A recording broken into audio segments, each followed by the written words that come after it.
Bonjour à tous, nous sommes la 45e semaine de l'année et Emmanuel Macron a toujours ce visage de premier de la classe très agaçant. Bienvenue dans votre revue de presse.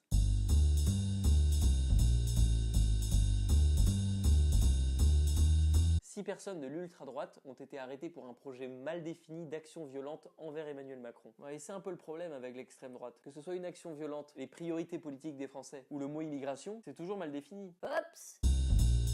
Aux États-Unis, pour les midterms, Les élections de mi-mandat, le Nevada a élu un célèbre propriétaire de maisons closes. Bon, jusque-là, on se dit, c'est pas mal. C'est vrai que c'est pas classique comme situation. Mais on est aux États-Unis, bordel, on peut faire mieux que ça. Eh bien oui, Dennis Hof a été élu avec 63% des voix alors qu'il est décédé. Mort le 16 octobre dernier, il tient son élection à une exception au code électoral. Et en apprenant la nouvelle ce matin, Serge Dassault s'est retourné dans sa tombe et a commencé à distribuer du cash à tous les habitants du Nevada pour préparer sa candidature au Sénat en 2020. Facebook lance un fonds contre le harcèlement en France. Ah ça c'est toujours intéressant, c'est le cas typique du catalyseur du problème qui se lave les mains en faisant semblant d'essayer de le résoudre. Oui, il y avait le mot catalyseur, je sais. Pour faire plus simple, c'est comme si Monsanto lançait un fonds contre le cancer, ou Emmanuel Macron un plan pauvreté.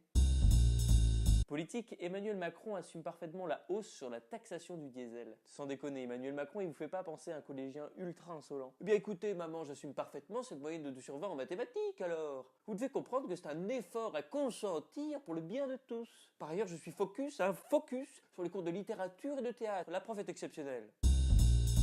Le géant de la vente en ligne, Amazon, lance une boutique dédiée aux producteurs locaux. Et ça risque de leur faire bizarre aux gars d'Amazon de débarquer au fin fond de l'Isère pour préparer la mise en vente de ces produits locaux. Bon alors, tenez bien le produit comme ça, on va faire la photo, d'accord? Non, mais c'est-à-dire que nous autres, on n'avait pas été prévenus. Si on avait su que des gens de la ville, des gens d'Amazon débarquaient ici, on aurait rangé la maison. Parce qu'il s'agirait pas de nous faire passer pour des pecnos dans notre histoire d'Amazon. Bon écoutez, concentrez-vous un peu, on va pas y arriver là. Attention, hein, parce que si vous venez ici pour dénigrer la condition paysanne, il peut y avoir violence. Mais non, mais il ne s'agit évidemment pas de dénigrer la condition paysanne. Moi, je vous fonce dessus là, comme ça, en piqué diagonale, moi je suis marteau.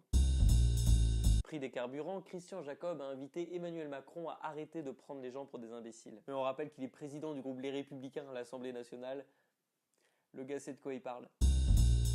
Justice, les deux conducteurs impliqués dans l'accident qui avait blessé la chanteuse Jennifer en mars 2017 ont été condamnés à de la prison avec sursis. Ouais, ils s'en sortent très bien puisque le procureur avait requis de la prison ferme, mais s'est ravisé après une première écoute du nouvel album de Jennifer, avouant comprendre le geste désespéré des deux hommes.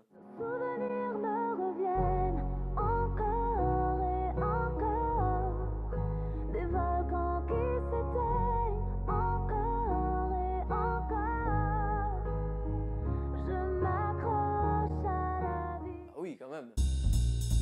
Emmanuel Macron a encore soulevé le débat en rendant hommage au maréchal Pétain pour ses exploits lors de la Première Guerre mondiale. Et il a tout de suite tenu à éteindre la polémique en sortant sa botte secrète. Le maréchal, c'est pas Bibi. Il est fort. Audience télé, plus de 6 millions de personnes devant Le jour où j'ai brûlé mon cœur sur TF1. Et Dieu merci, personne devant moi le jour où j'ai fait tomber mon téléphone portable dans les toilettes et que j'ai pleuré comme un gamin en appelant ma mère.